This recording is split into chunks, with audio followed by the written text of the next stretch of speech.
നമസ്കാരം, മെട്രോ മാറ്റിനിയിലേക്ക് സ്വാഗതം. Big boss Malayalam season 6-ൽ ഏറ്റവും കൂടുതൽ ശ്രദ്ധ നേടിയ ഒരു മത്സരാർത്ഥിയായിരുന്നു ജാസ്മിൻ ജാഫർ. മലയാളി പ്രേക്ഷകർക്കിടയിൽ ഏറ്റവും കൂടുതൽ ചർച്ചയായി മാറിയ ഒരു പേര് കൂടിയാണ്. ആദ്യ ദിവസങ്ങളിൽ തന്നെ ഷോയിൽ നിറഞ്ഞു നിൽക്കാൻ ജാസ്മിന് സാധിച്ചു. ഒരുപക്ഷെ സീസൺ 6-ൽ കപ്പടിക്കാൻ സാധ്യത ഉണ്ടെന്ന് വരെ ജാസ്മിനെ കുറിച്ച് ആദ്യം ആളുകൾ പ്രവചിച്ചിരുന്നു.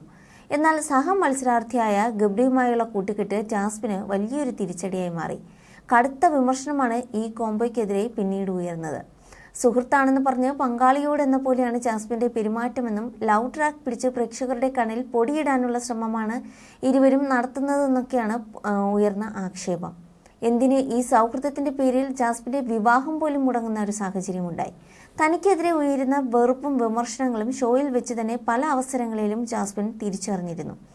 അതുകൊണ്ട് തന്നെ ഷോ കഴിഞ്ഞിറങ്ങിയാൽ താൻ നാട് വിടേണ്ടി വരുമെന്ന് ഹൗസിൽ വെച്ച് പലപ്പോഴായി ജാസ്മിൻ പറഞ്ഞിട്ടുമുണ്ട്. എന്നാൽ ബിഗ് ബോസ് കഴിഞ്ഞ് പുറത്തിറങ്ങിയ ജാസ്മിൻ സൈബർ ആക്രമണങ്ങളെല്ലാം സധൈര്യം നേരിടുകയായിരുന്നു. ഗബ്രിയുമായുള്ള സൗഹൃദം ഹൗസിൽ എന്ന പോലെ തന്നെ പുറത്തും ജാസ്മിൻ തുടരുകയാണ്. ഇതോടെ ഈ കൂട്ടുകെട്ടിന് പുറത്ത് കൂടുതൽ സ്വീകാര്യത ലഭിച്ചു തുടങ്ങി. ഗബ്രിയുമായി മാത്രമല്ല, ഹൗസിലെ മറ്റ് മത്സരാർത്ഥികളുമായും വലിയ ആത്മബന്ധമാണ് ജാസ്മിൻ സൂക്ഷിക്കുന്നത്. മത്സരാർത്ഥികളുമായുള്ള ഒത്തുകൂടലും വിശേഷങ്ങളും എല്ലാം വീഡിയോയുമായും ഫോട്ടോ ആയും എല്ലാം ജാസ്മിൻ ആരാധകരോട് പങ്കുവയ്ക്കാറുമുണ്ട്. ചില രസകരമായ റീലുകളും പങ്കിടാറുണ്ട്. ഇപ്പോഴിതാ അത്തരത്തിലുള്ള ജാസ്മിൻ്റെ ഒരു റീലാണ് ഇൻസ്റ്റഗ്രാമിൽ വൈറലായി മാറിയിരിക്കുന്നത്. ജാസ്മിനും സിജോയുമാണ് റീലിലെത്തിയിരിക്കുന്നത്. അജയൻ്റെ രണ്ടാം മോഷണം എന്ന പുതിയ സിനിമയിലെ ഒരു ഗാനരംഗം ഇരുവരും റീക്രിയേറ്റ് ചെയ്താണ് റീൽ.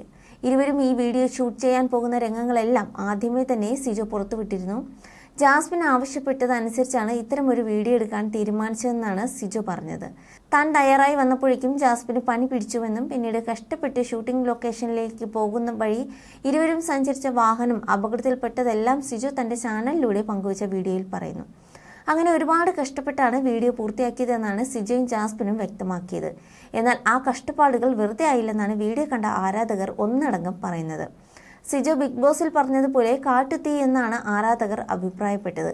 ഇരുവരുടെയും കോംബോ തകർത്തെന്നും ജാസ്മിന്റെ റൊമാൻസ് അല്ലെങ്കിലും സൂപ്പറാണെന്നാണ് ചിലർ കുറിച്ചത്. ചിലരാകട്ടെ ജാസ്മിനൊപ്പം ഗബ്രിയെ കാണാത്തതിലെ പരിഭവവും പങ്കുവച്ചു. ഗബ്രി ആയിരുന്നതിൽ കൂടുതൽ പൊളിച്ചേനെന്നാണ് മറ്റു കമന്റുകൾ. ചിലർ തമാശ രൂപേണെ ജാസ്മിൻ ഗബ്രിയെ ചതിച്ചല്ലോ, ഗബ്രി ഇതൊന്നും കാണുന്നില്ലേ എന്നൊക്കെയുള്ള കമന്റുകളും പങ്കിട്ടു. എന്തായാലും വെറും മണിക്കൂറുകൾക്കുള്ളിൽ തന്നെ വീഡിയോ 2.5 മില്യൺ വ്യൂസ് കടന്നു കഴിഞ്ഞിരിക്കുകയാണ്. You're watching me on metromatney.com. On metromatney.com. metromatney.com. Subscribe for more videos. Subscribe for more videos. Subscribe here for more videos. Subscribe now. Thank you.